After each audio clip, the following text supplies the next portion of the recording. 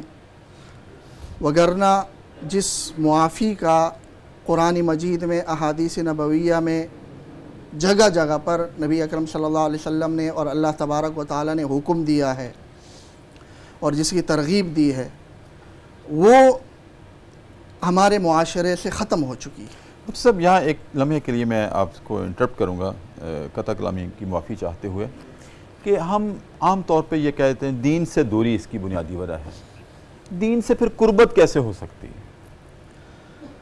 دین سے قربت تو استاد محترم، اس کی جو ایک حدیث میرے ذہن میں ابھی آ رہی ہے، اس کی قربت کی جو سب سے بنیادی چیز ہے وہ تو یہی ہے کہ قرآن و سنت اس کو پڑھا جائے۔ جو نبی اکرم صلی اللہ علیہ وسلم نے فرمایا کہ ترکت فیکم امرین لن تضلوا ما تمسکتم بہما، کتاب اللہ و سنتی۔ اب بہت سارے ایسے ایلیمنٹس یہاں پھر رکیے گا، میں چاہتا ہوں تھوڑی سی عملی سی ہم بات کر لیں، پریکٹیکل بات کر لیں۔ اس میں کوئی شک نہیں ہے دین سے قربت کا بنیادی سورس قرآن اور سنت سے قربت ہے، ٹھیک ہے، کلام اللہ ہے اور ذات نبوی ہے، ٹھیک ہے۔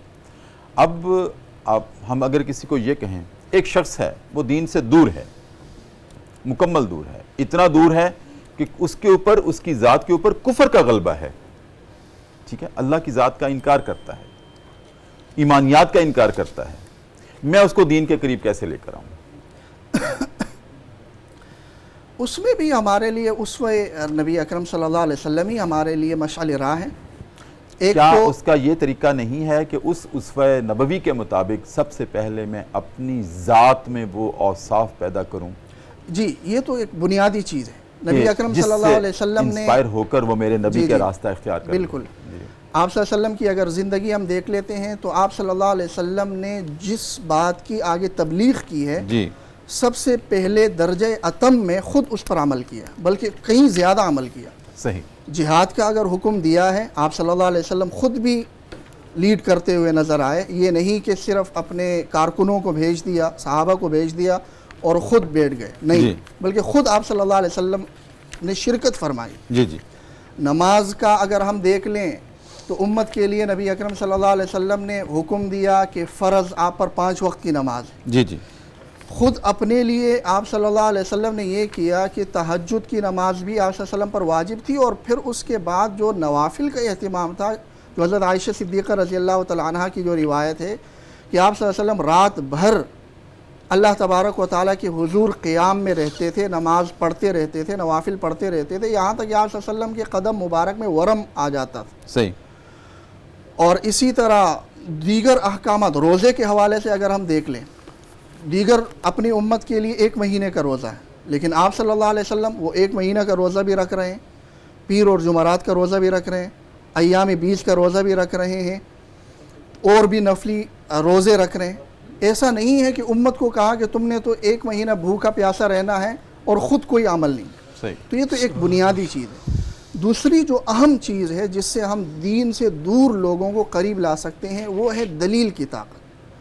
اگر ہم دیکھ لیں، غور کر لیں تو مسلمانوں میں سب سے زیادہ انحطاط جو یہ آیا کمزوری ہے وہ ہماری۔ تحقیق کے میدان میں آیا ہے کہ جہاں سورہ حجرات میں مسلمانوں کو اللہ تبارک و تعالیٰ نے تحقیق اور دلیل کا اپنانے کا حکم دیا ہے، وہاں سب سے پیچھے ہم چلے گئے اس معاملے میں، علمی میدان میں پیچھے چلے گئے اور دلیل کے میدان میں۔ تو یہ بھی ایک بنیادی وجہ ہے۔ مصطفیٰ صاحب، آپ کی یہ باتیں بڑی قابل غور ہیں اور اس پہ انشاءاللہ دوبارہ جب آپ کو دعوت ملے گی نا تو ہم آپ سے سیکھیں گے انشاءاللہ۔ بہت شکریہ مصطفیٰ صاحب، آپ کی آمد کا بہت شکریہ۔ سیالکوٹ سے مصطفیٰ صاحب، آپ کی آمد کا بہت شکریہ۔